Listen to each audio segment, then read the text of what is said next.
Le temple Shogenji, au cœur du Japon. Il appartient à la secte Rinzai du bouddhisme zen.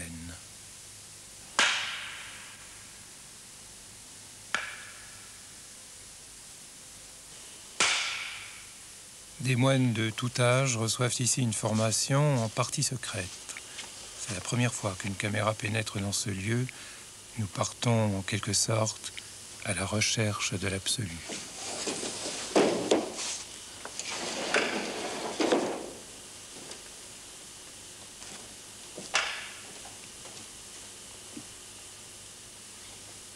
Huitième jour du 12e mois selon le calendrier lunaire, l'épreuve capitale commence. Elle va durer une longue semaine. Rohatsu Ozeshin, le recueillement suprême.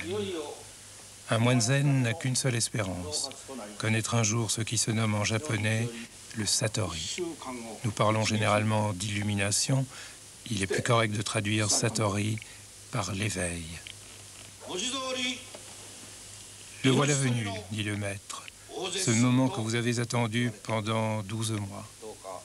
Vous allez passer les 7 jours qui viennent comme s'il n'était qu'un seul jour. Ces jours-là sont considérés souvent comme des jours meurtriers. Aussi, je vous demande de leur consacrer le meilleur de vous-même et de n'épargner aucune de vos forces.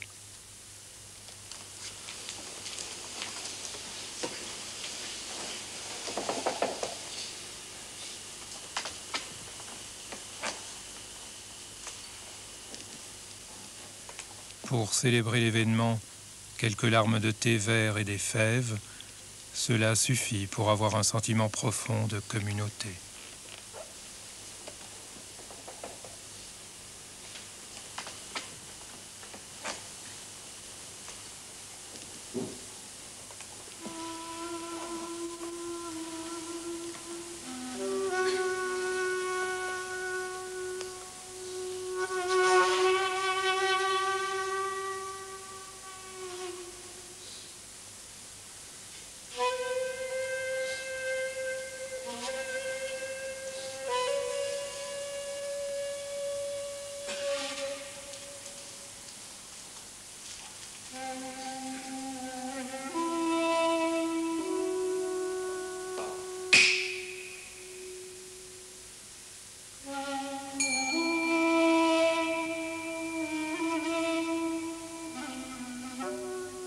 Zen signifie méditation. La semaine éprouvante qui s'annonce est dédiée aux 7 jours et aux 7 nuits de méditation passées par le Bouddha sous son figuier après qu'il eut connu l'éveil inégalable et parfait. Le calendrier lunaire en fixe le début au 15 janvier, le moment des grands froids. Le 14 à minuit, les moines se calfeutrent sous leur édredon. Ils seront réveillés à 3 heures du matin.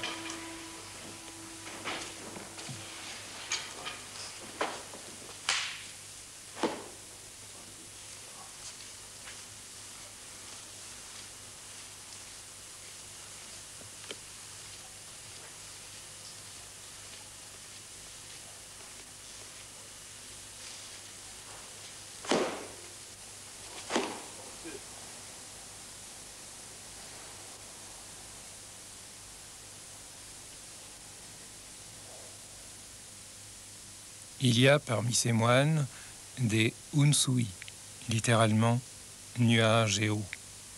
Ce sont les novices. Ils vont passer à la recherche de leur vérité comme passerait un nuage ou de l'eau.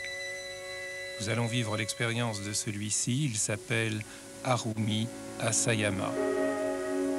Il s'est présenté au temple du Shogenji en avril, à cet instant fugace mais sacré au Japon, où les cerisiers sont en fleurs.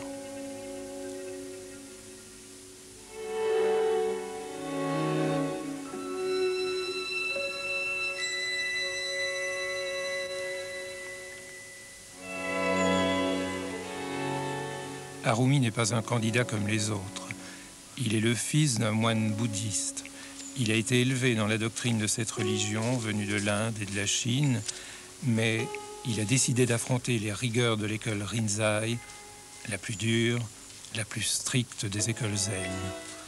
consciemment ou inconsciemment, Harumi cherche la voie du Satori, la voie de l'éveil.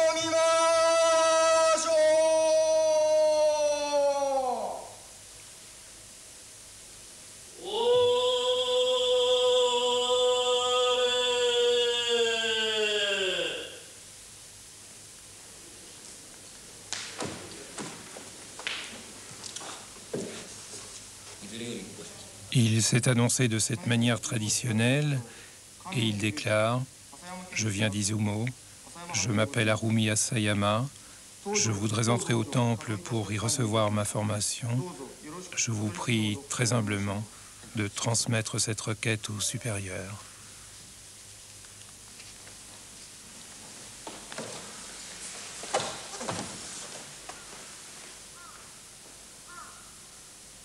Jusque-là, il a obéi simplement aux règles qui lui ont été enseignées.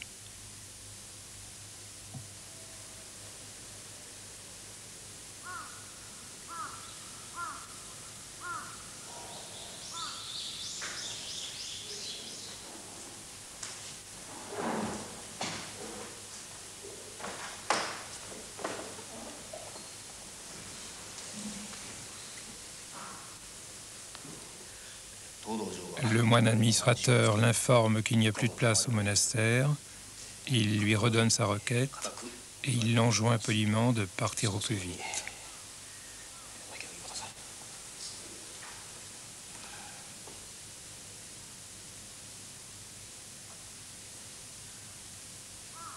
Mais Harumi ne va pas se décourager pour autant.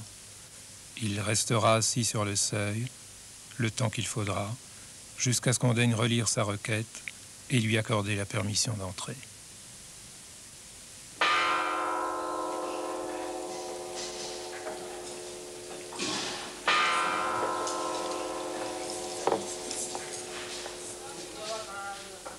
Ce jour-là, il y a des visiteurs au monastère, les employés d'une entreprise locale qui sont venus s'instruire et se ressourcer, car les Japonais, souvent inadaptés à leur nouvelle société d'abondance, aiment retrouver, ne serait-ce qu'un instant, la frugalité et le calme.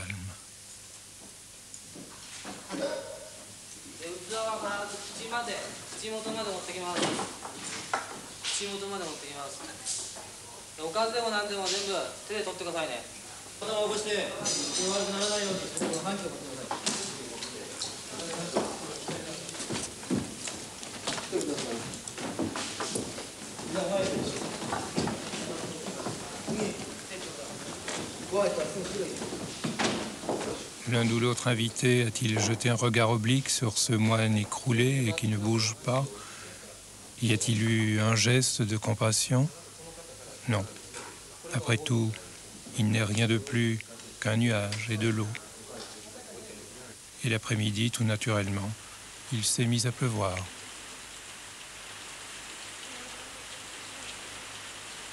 Il n'y a déjà plus pour le moine ni passé ni futur. Il est comme immergé dans le temps présent. Aucune réponse ne vient, mais il a pressenti qu'il ne fallait rien attendre.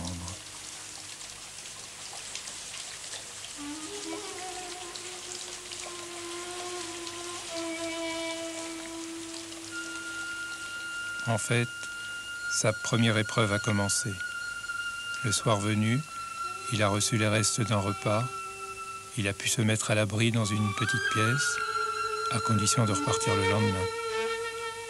Puis le lendemain, il s'est remis dans cette posture d'humilité totale jusqu'à la nuit suivante. Durant 4 jours, il essuiera impitoyablement un refus glacial. Pourquoi? Parce qu'il doit pouvoir mesurer lui-même la force de sa détermination et parce qu'il doit progressivement vider son esprit de toute préoccupation, de toute pensée inutile, oublier le monde extérieur oublier même s'il le peut sa propre identité.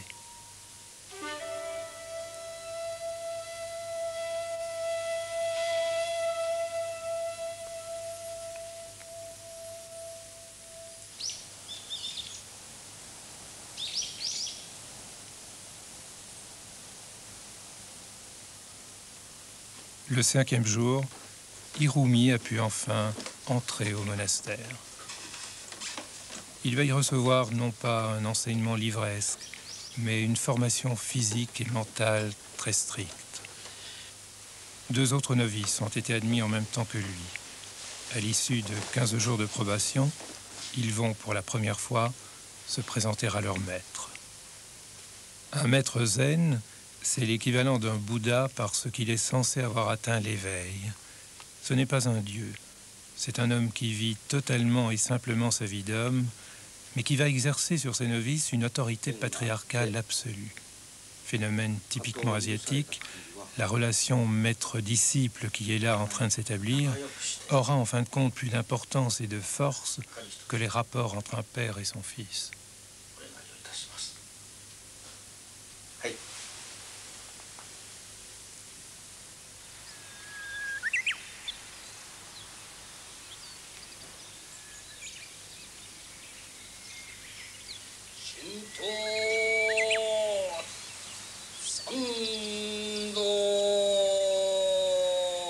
Des nouveaux se sont joints à vous. Voilà comment les 3 novices sont présentés aux autres moines. Des nouveaux. Il n'est fait mention ni de leur nom, ni surtout d'aucune référence à leur vie passée. Il y a dans le monastère une trentaine de hunsui, de nuages et d'eau qui s'appliquent à trouver l'éveil. Certains sont là depuis plus de 10 ans. Il faut 30 ans, dit-on, pour former un moine zen, ce qui ne veut pas dire qu'il faille 30 ans pour arriver à l'éveil. La plupart de ces moines ont eu précédemment une existence banale et normale.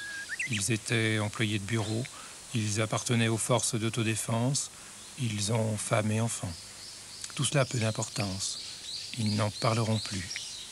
Dans le hall de méditation où ils vont passer la majeure partie de leur temps, leur univers se réduira dorénavant aux dimensions de leur tatami, une natte de paille d'1,82 m sur 91 cm.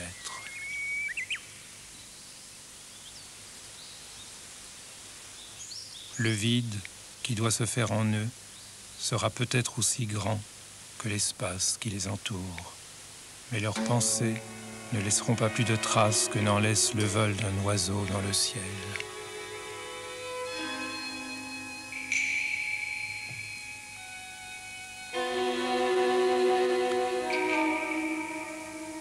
Leur grand temple de bois semble avoir à la fois la pérennité et la fragilité des forêts environnantes. Une étincelle peut y mettre le feu, un séisme pourrait l'engloutir. Ce beau navire renversé traverse lentement le temps et les intempéries, comme s'il était lui-même un élément de la nature.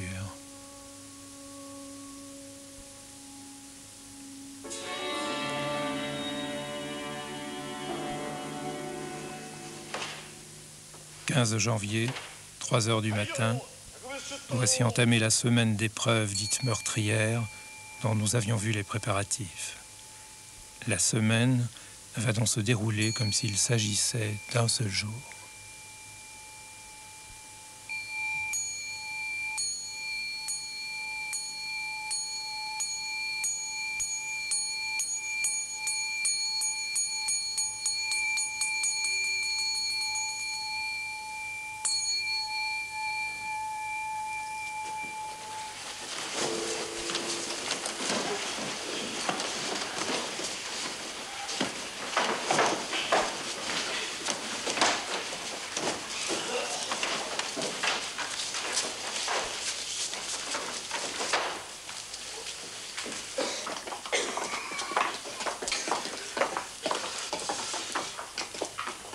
Dans le froid et la pénombre, les moines vont faire leurs ablutions.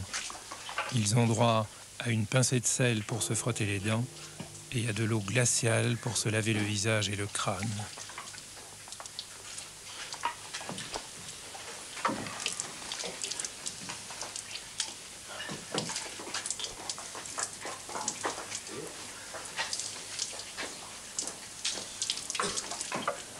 Pas une parole n'est échangée, pas de perte de temps, aucun geste inutile.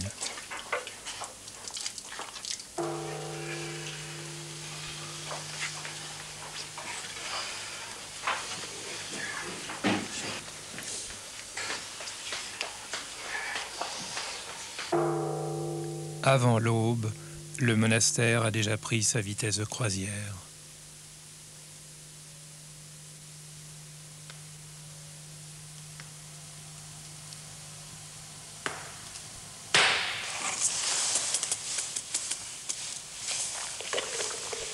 À la cuisine, tout au long de cette semaine dite aux échines, il n'y a qu'un seul homme pour préparer la nourriture de tous les moines. Lourde responsabilité, même si le menu est d'une simplicité totale. Il doit courir d'un fourneau à l'autre et alimenter les feux avec le bois mort que les moines ont ramassé quelques jours auparavant dans les collines avoisinantes. Pas un grain de riz, pas une brindille, rien ne peut être gaspillé dans un monastère zen.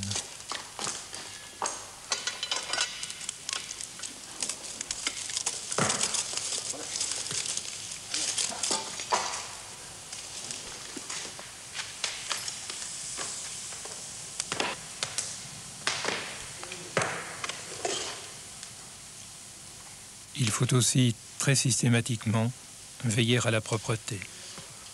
Ces tâches domestiques sont celles que l'on considère comme les plus formatives pour les novices. Dogen, l'illustre fondateur d'une autre école zen, l'école Soto, a écrit un livre de discipline sur la cuisine au XIIIe siècle. Il y raconte que, se trouvant en Chine, il fit la connaissance d'un vieux cuisinier qui préférait étrangement aller à la recherche des champignons plutôt que de pratiquer ses exercices de méditation. Dogen s'en étonna, mais il comprit plus tard que le satori, l'éveil, pouvait s'obtenir tout aussi bien au cours d'une journée de travail dans les humbles besognes de la vie courante. Une leçon qui ne serait plus jamais oubliée.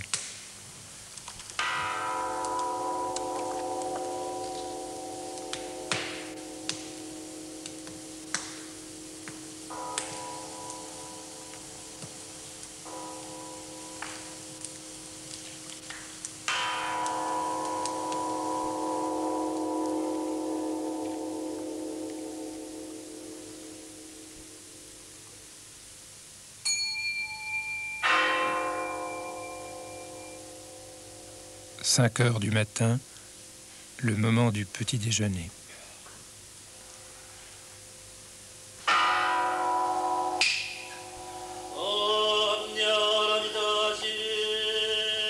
Les moines récitent un sutra, sorte de prière bouddhique.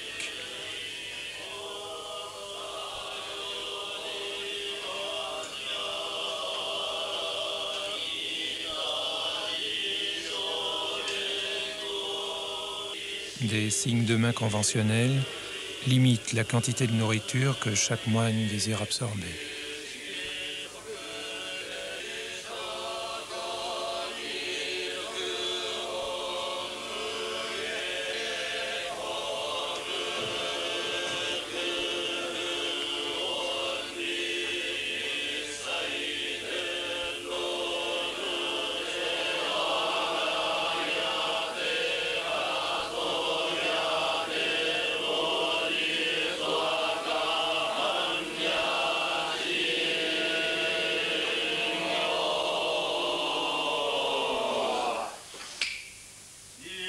Un autre sutra exprime la reconnaissance envers ceux qui leur ont fait la charité et qui leur permettent de consacrer cette journée à la recherche de la vérité.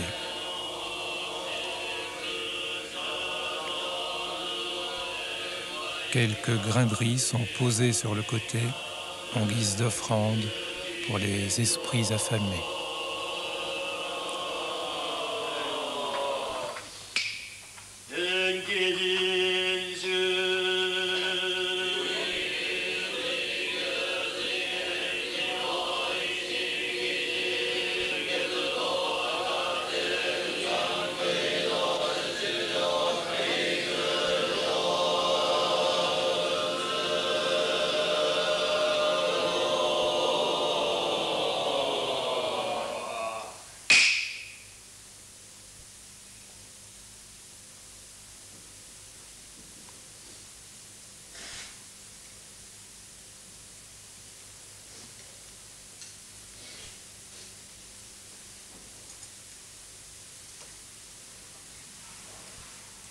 On ne peut pas imaginer un repas plus frugal. Du riz gluant qui a été fait en récupérant les gâteaux de riz offerts par des fidèles au Nouvel An, et pour le reste, quelques morceaux de radis marinés. Le réfectoire est une des 3 salles dites de silence, les autres étant le hall de méditation et la salle d'eau. Le moindre chuchotement est interdit. La règle exige même qu'on ne fasse aucun bruit en manipulant les bols ou en mordant les condiments. Pas une tache, bien sûr, ne peut apparaître sur le plancher. Hirumi était chargé d'en prendre soin.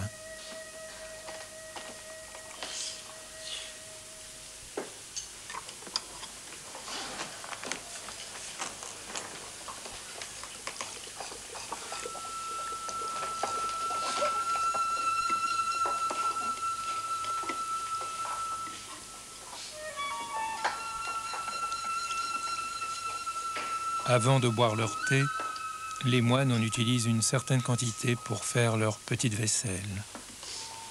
Pas une goutte d'eau ne peut être perdue dans un monastère zen.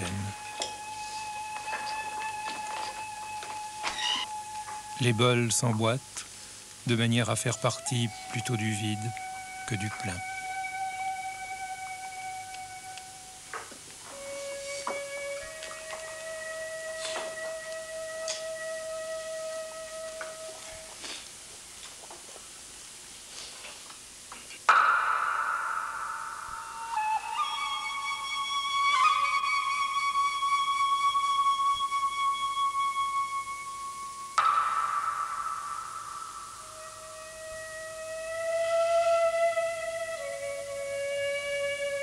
Le froid qui règne dehors sévit tout autant dans la salle de méditation.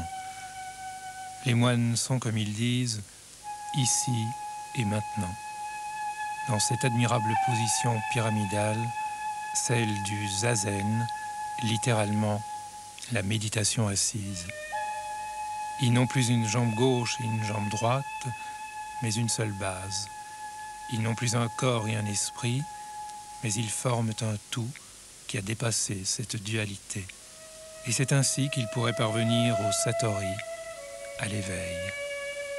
Encore faut-il qu'aucune pensée vagabonde ne vienne effleurer leur esprit, qu'ils puissent profondément respirer sans avoir conscience de respirer, enfin, qu'ils ne sachent plus s'il fait chaud ou froid.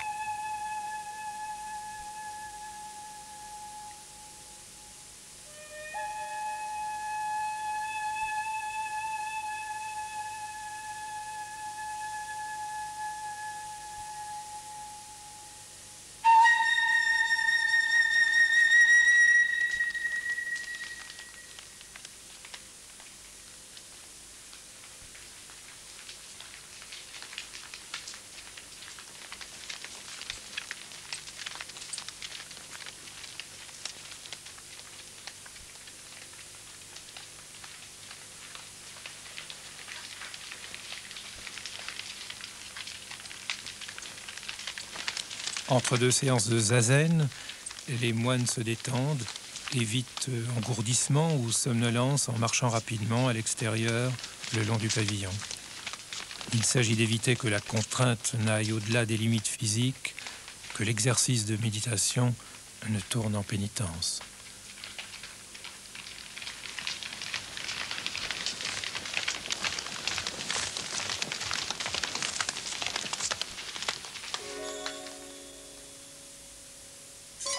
Voici le déjeuner qui sera pris à 10h30, riz, potage de soja fermenté et boulettes de légumes.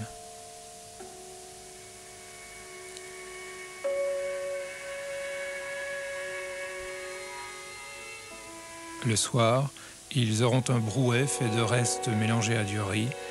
La nourriture est strictement végétarienne.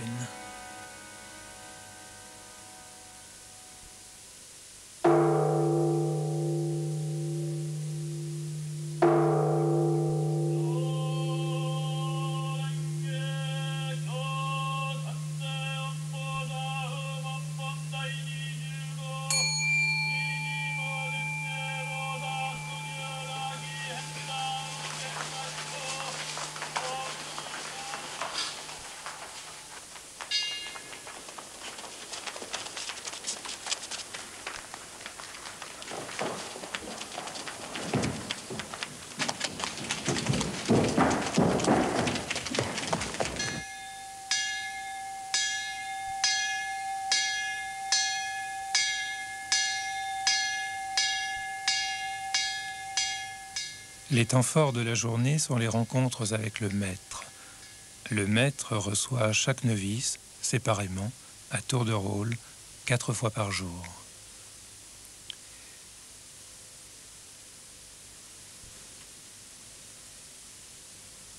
Et c'est dans ces instants d'une intensité extrême que se pratique la troublante confrontation de deux esprits qui s'appelle le koan. Il est difficile pour un occidental d'imaginer ce que peut être ce mystérieux enseignement, le koan. En réalité, il n'y a rien à enseigner, pas de véritable savoir à transmettre, aucune doctrine. Alors, le rôle du maître consiste à poser des énigmes à ses disciples, puis à mesurer en fonction de leurs réponses le degré d'éveil auquel ils sont arrivés. Un premier koan pourrait être par exemple la description que ferait le novice de son visage original, c'est-à-dire de l'aspect qu'il aurait pu avoir avant même d'être conçu par ses parents. Problème insoluble, il faut en convenir, échappant de toute manière à une réflexion rationnelle. Le novice ne peut s'en référer à aucun texte, à aucune connaissance préétablie. Alors il apporte humblement le fruit de sa méditation.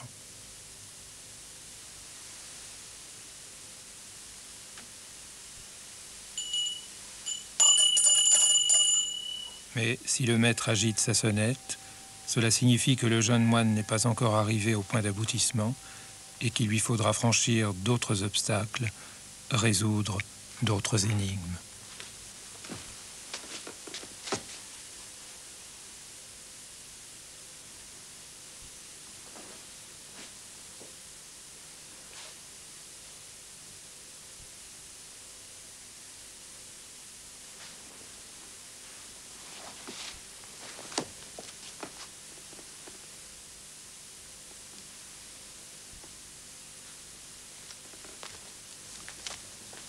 L'un des principes essentiels du bouddhisme est que tous les êtres possèdent une nature de Bouddha. Le zen permet plus spécifiquement de retrouver le Bouddha intérieur qui serait en chacun de nous. La tâche du moine zen est donc d'arriver insensiblement à découvrir son être réel, véritable. Il ne lui incombe pas de s'interroger sur la nature de Bouddha, car cela, dit un sage, c'est comme si l'on partait à la recherche d'un bœuf que l'on chevaucherait. Le moine doit pouvoir exister pour lui-même, ici et maintenant, selon sa propre nature.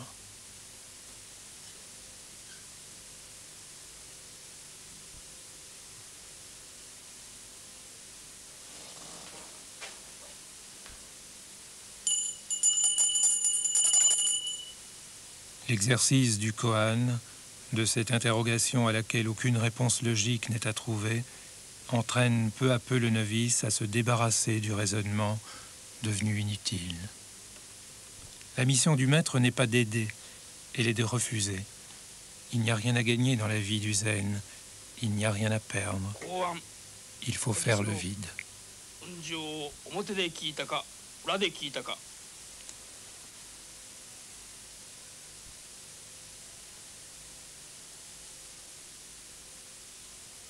Si le moine se rend compte qu'il a vécu précédemment dans un monde de classification qui n'était qu'un produit de l'esprit, s'il finit par comprendre que le monde réel ne peut être contenu dans des mots comme nuage ou eau, qui ne sont ni nuages ni eau véritable, alors il est peut-être sur la voie de l'éveil.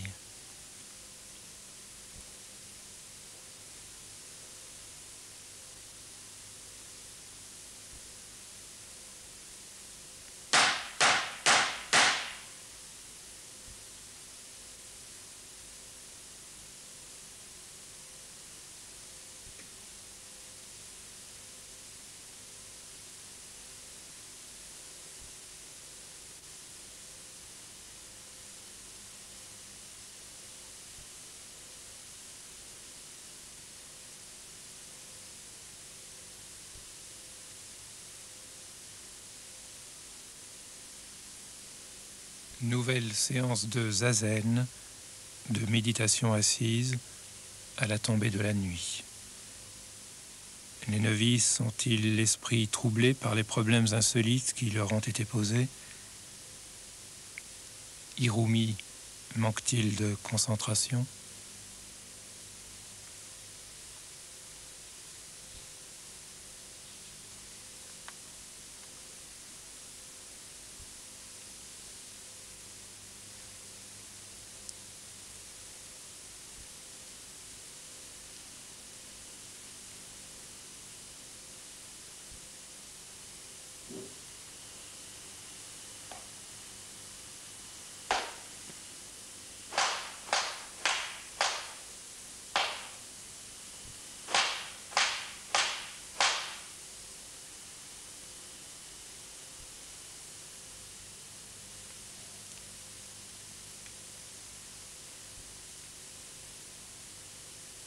La bastonnade infligée par le moine principal n'est pas du tout une correction, un châtiment. Il ne frappe pas pour faire mal, mais pour chasser la somnolence, et accessoirement pour relaxer des muscles engourdis et rectifier la position. Ceci dit, la discipline du zen a toujours été extrêmement sévère au Japon. Ce n'est pas un hasard si le zen a tant inspiré le Bushido, le code de l'honneur des samouraïs.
« 11 heures du soir, un moment de répit et de réconfort dans la nuit glaciale. Une boisson chaude et revivifiante, de l'alcool de riz sucré.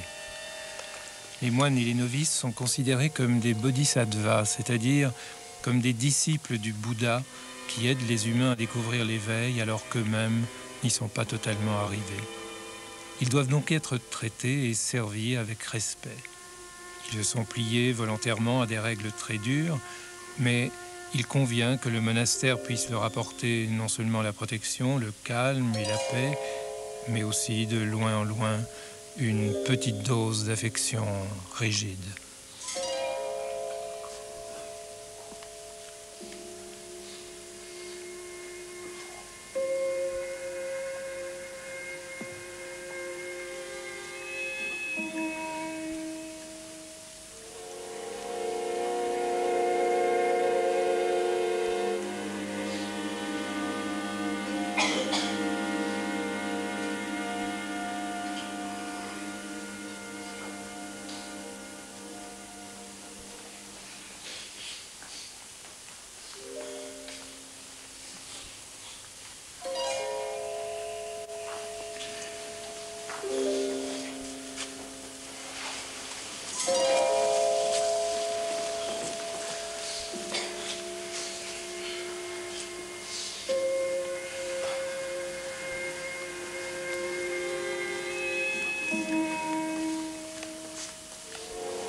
Minuit, les lampes sont éteintes.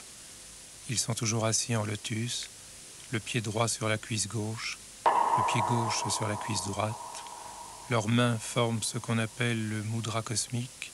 Le dos de la main gauche repose sur la paume de la main droite. Les pouces se touchent. Durant cette semaine qui ne fait qu'un jour, ils ne peuvent pas s'allonger.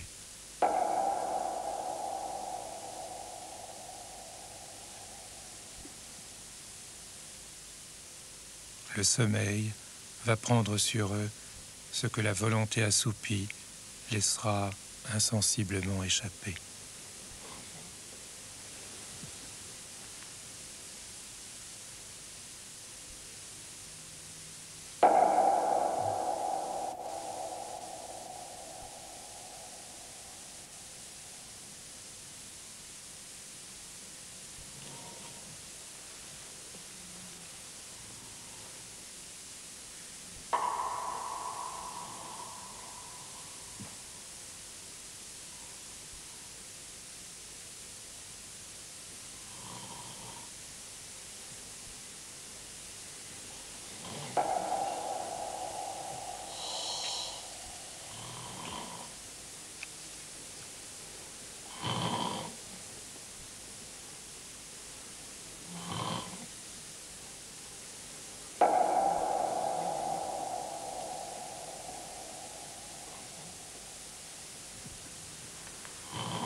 Nous voici en Chine, à la source même du zen, car il fut chinois avant d'être japonais.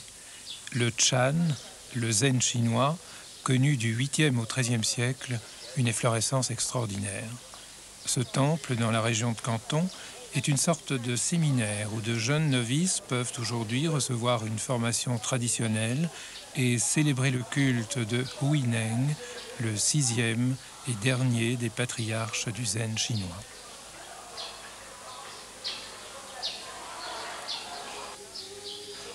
Huineng, dont voici le sanctuaire, est né dans un village voisin en 638, au début de la période Tang, une période de très grande civilisation. Il est né dans la pauvreté, mais il semble qu'il ait connu l'éveil alors qu'il était encore enfant, ce qui l'entraîna à chercher un enseignement auprès du 5e patriarche. Avant que celui-ci ne lui remît sa robe et son écuelle de mendiant, symbole de la passation du pouvoir, il dut longtemps remplir les fonctions d'un simple cuisinier. Il devint ensuite l'un des grands fondateurs de la pensée zen.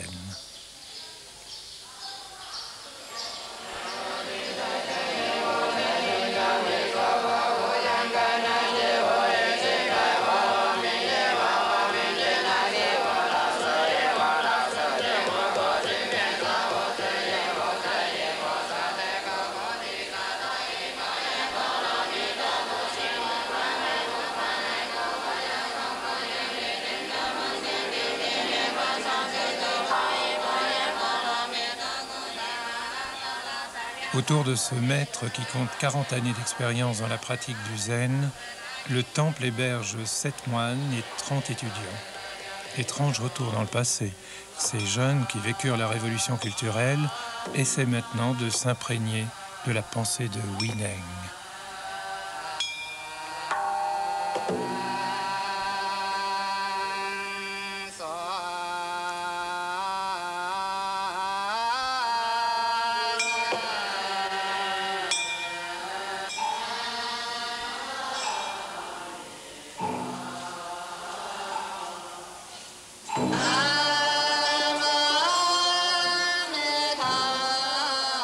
Pour eux, la nature du Bouddha est présente en chacun de nous sans que nous le sachions. Selon Huineng, l'éveil ne peut s'atteindre que par une rupture de cette pensée logique à laquelle nous nous attachons tant en Occident. Faire le vide, toujours, bannir les idées, les sentiments, les sensations. Tel est le début de l'enseignement que ce maître va leur transmettre en leur donnant une leçon sur les textes de Huineng, le 6e patriarche du zen chinois.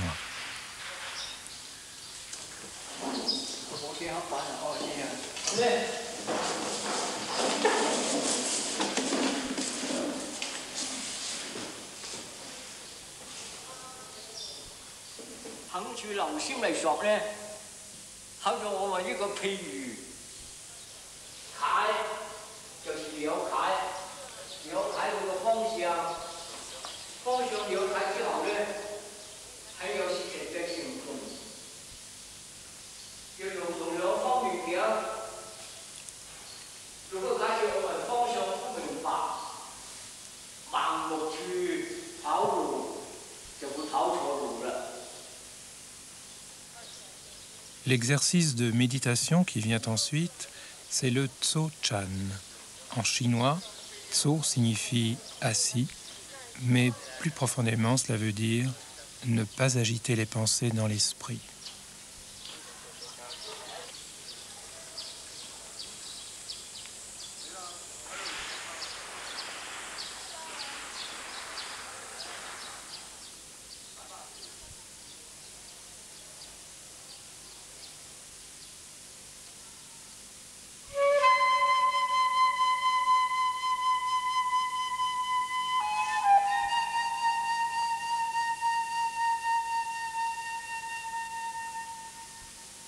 Revoici le Japon et nos moines, plus élégants bien sûr que leur corps religionnaire chinois.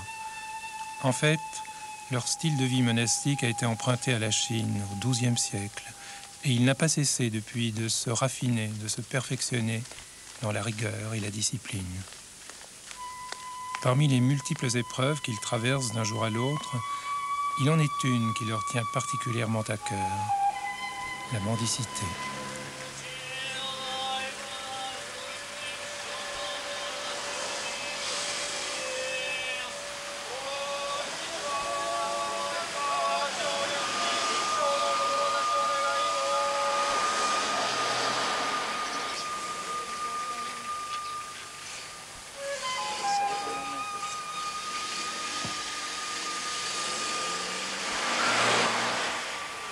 De la mendicité, il est dit, vous pouvez ignorer tout un village, mais n'ignorez pas une seule maison. Autrement dit, le moine doit se présenter devant chaque seuil, qu'il soit celui d'un pauvre ou celui d'un riche.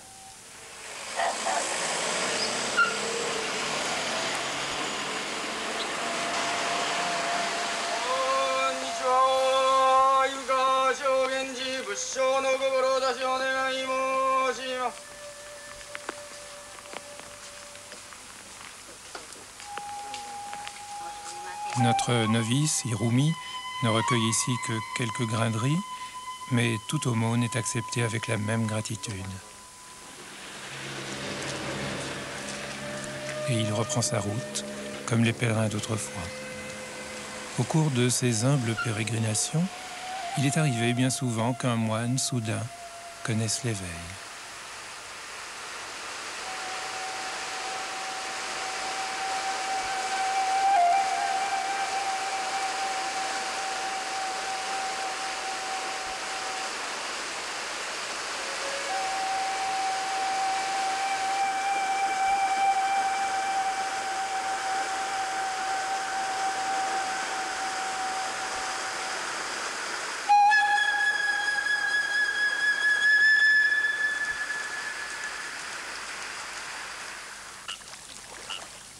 La voie de l'éveil ne se trouve ni dans les livres, ni dans les textes sacrés.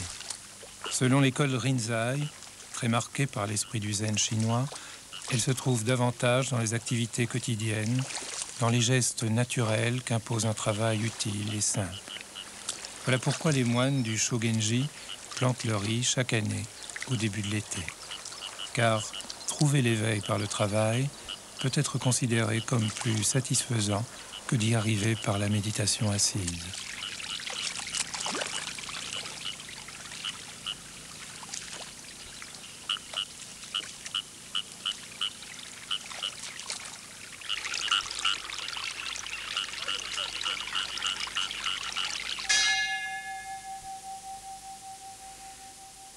Retour au temple. Voici venu le dernier jour de l'Osséchine, la semaine fatidique. Les novices, épuisés, attendent une dernière épreuve, capitale, avec le maître. Ont-ils résolu le problème de Kohan qui leur a été soumis? Certains moines plus âgés estiment que non, et qu'il faut donc les débarquer sans ménagement, plutôt que de faire perdre un temps précieux à leur maître. Mais les novices, qui passent comme un nuage et qui coulent comme l'eau, s'accrochent pourtant à leur situation précaire, et ils se remettront dans la file d'attente, sans honte, et avec une patience infinie.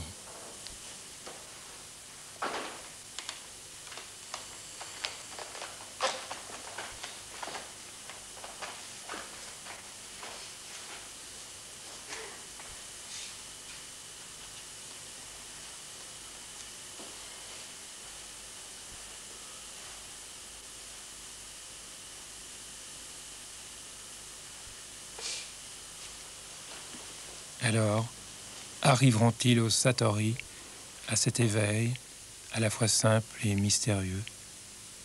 Que se passe-t-il dans leur monde intérieur?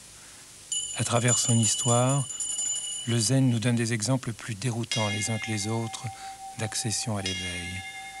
L'expérience est purement individuelle, elle est intransmissible, indéfinissable.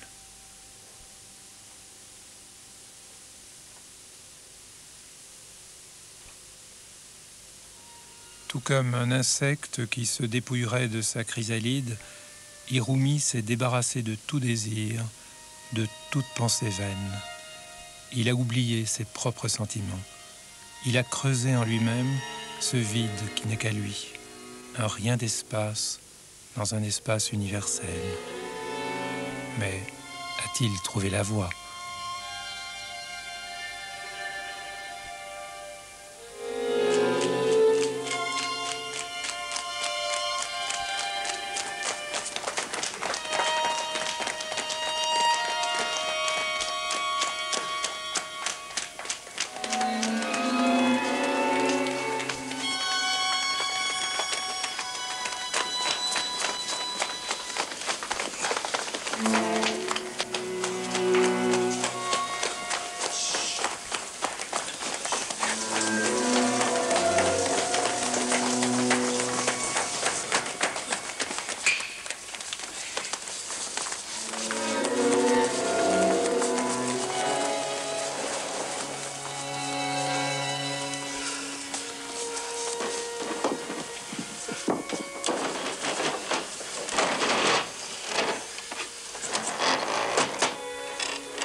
Le 7e jour, le 22 janvier à l'aube, Osséchine est terminé. 7 jours qui n'en faisaient qu'un.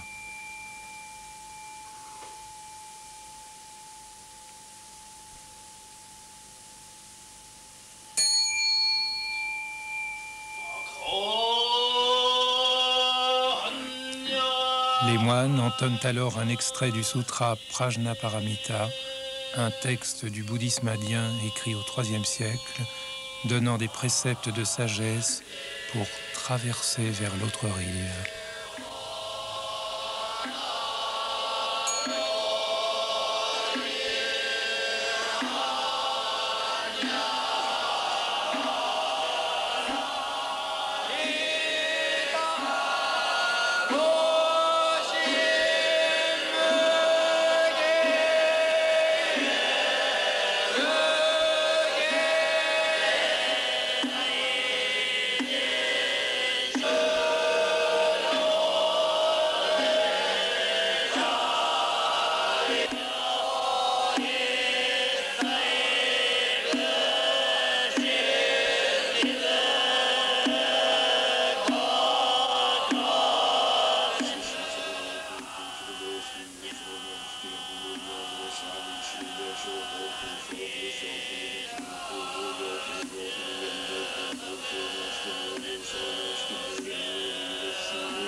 Une grande épreuve a été subie, il en viendra d'autres.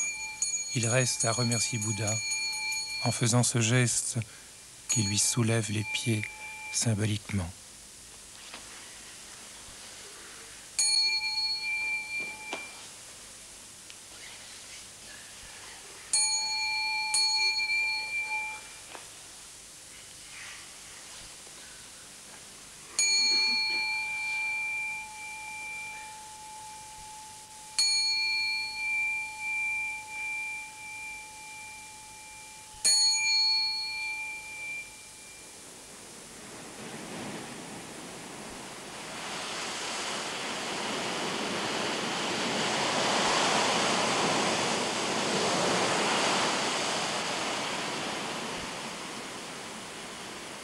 Pour la première fois depuis 1 an, Hirumi a pu revoir fugacement le monde extérieur. Quel est le changement qui s'est opéré en lui? Que lui a apporté son passage dans la société impitoyable et dure de la secte Rinzai du bouddhisme zen? C'est une affaire entre lui et les vagues qu'il contemple.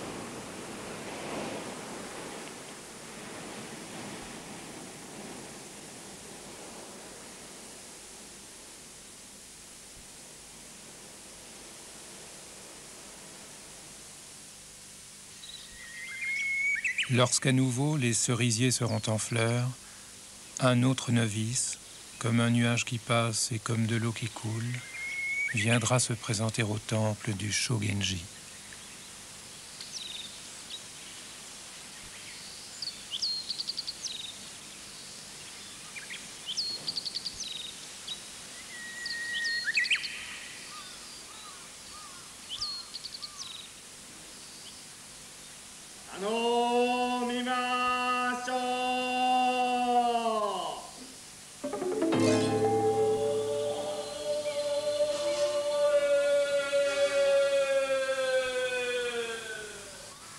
entendra longuement annoncer sa présence.